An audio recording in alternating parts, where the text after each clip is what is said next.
Right. ఇక జగన్ కి ఓటేస్తే గనక వాళ్ళ భూమికి అదే విధంగా వాళ్ళ కుటుంబానికి తీరని నేరం చేసినట్లుగా చంద్రబాబు చెప్పడం జరిగింది. మరో అప్డేట్ చూద్దాం. హరీష్ రావుకి సవాల్ విసిరారు మంత్రి జూపల్లి కృష్ణారావు. రాష్ట్రాన్ని 10 ఏళ్ల పాటు బీఆర్ఎస్ నేతలు దోచుకున్నారని ఆగ్రహాన్ని వ్యక్తం చేశారు. రైతుల గురించి మాట్లాడటానికి ఎక్కడికైనా వస్తారని, ఓపెన్ డిబేట్ కు హరీష్ రావు సిద్ధమా అంటూ సవాల్ విసిరారు మంత్రి జూపల్లి. మరి పాలమూరుకు సంబంధించి సుమారుగా 18 లక్షల ఎకరాలకు వచ్చేది ఎందుకు పూర్తి చేయలేకపోయినారు? ఎక్కడ కూడా 20%. ఆదరాబాదరగా అసెంబ్లీ ఎన్నికల ముందు కేసీఆర్ పోయి ఇగో జాతికి అంకితం చేస్తున్నాం అని పాలమూరు ప్రాజెక్టు ఒక మోటార్ పంప్ ఆన్ చేసి నీళ్లు మరిచ్చారు. ఎంత అది? ఒక టీఎంసీ. అది ఒక చుక్క కూడా పెట్టుకోవాలి ఇప్పటిదాకా, పోదు కూడా. మొదటి లిఫ్ట్ నుంచి రెండవ లిఫ్ట్కు నీళ్లు పోవడానికి అవకాశం లేదు, కాలువలే పూర్తి కాలే.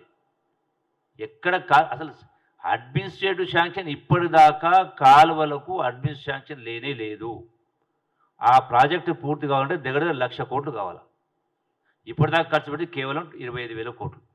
ఎక్కడెక్కడైతే బాగా ఆదాయం వస్తుంది అనుకున్నారో వాటికి మాత్రం పెట్టారు. నేను ఇవాళ ఛాలెంజ్ చేస్తా ఉన్నా, హరీష్ రావు ముందుకు వస్తావా? ఏ రచ్చకట్ట కాడికి అసెంబ్లీ సాక్షిగా చెప్పిన, ఏ రచ్చకట్ట కాడికి వస్తావో రైతుల పట్ల మీ ప్రేమ రైతుల పట్ల ఉందా, ఖజానా పట్ల ఉందా, దోపిడీ పట్ల ఉందా? హ్యాబిట్స్కి వస్తావా, బషీర్బాగ్ ప్రెస్ క్లబ్ కాడికి వస్తావా, ఇంకెక్కడికి వస్తావా?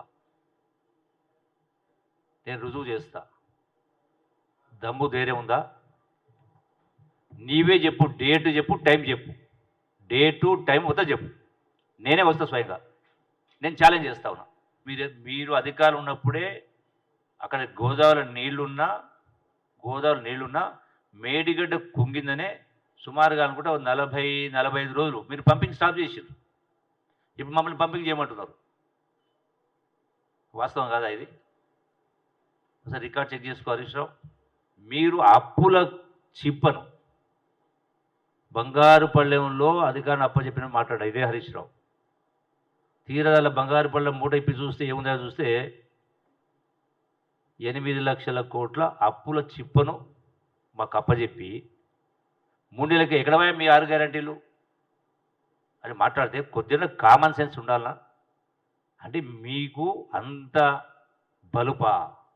అంటే ప్రజలు అంత అమాయకులు అనుకుంటున్నారా? 3 నెలలు కాలేదు, ఎక్కడికి వెళ్ళినా అయినా కూడా ఇప్పటికే 4 గ్యారంటీలు శ్రీకారం చుట్టడం జరిగింది. 5వది కూడా మొన్ననే డబుల్ బెడ్రూమ్కి సంబంధించి అది కూడా మొదలయ్యింది. అంటే మీరు ఇటువంటి విపత్కర పరిస్థితి, ఆర్థిక పరిస్థితి, దివాలా తీసే పరిస్థితి అప్పచెప్పిన తర్వాత కూడా మేము ముందుకు తీసుకెళ్లే కార్యక్రమం చేస్తున్నాం కదా. ఇది వాస్తవం కాదా?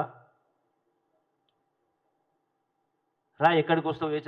ఏ చౌరస్తాకు వస్తావురా? డిబేట్కి రెడీ ఉండు.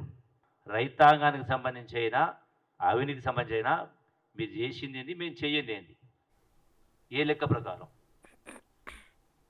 I'm ready for open debate. నీ సిద్దిపేట గ్రామన వస్తాం.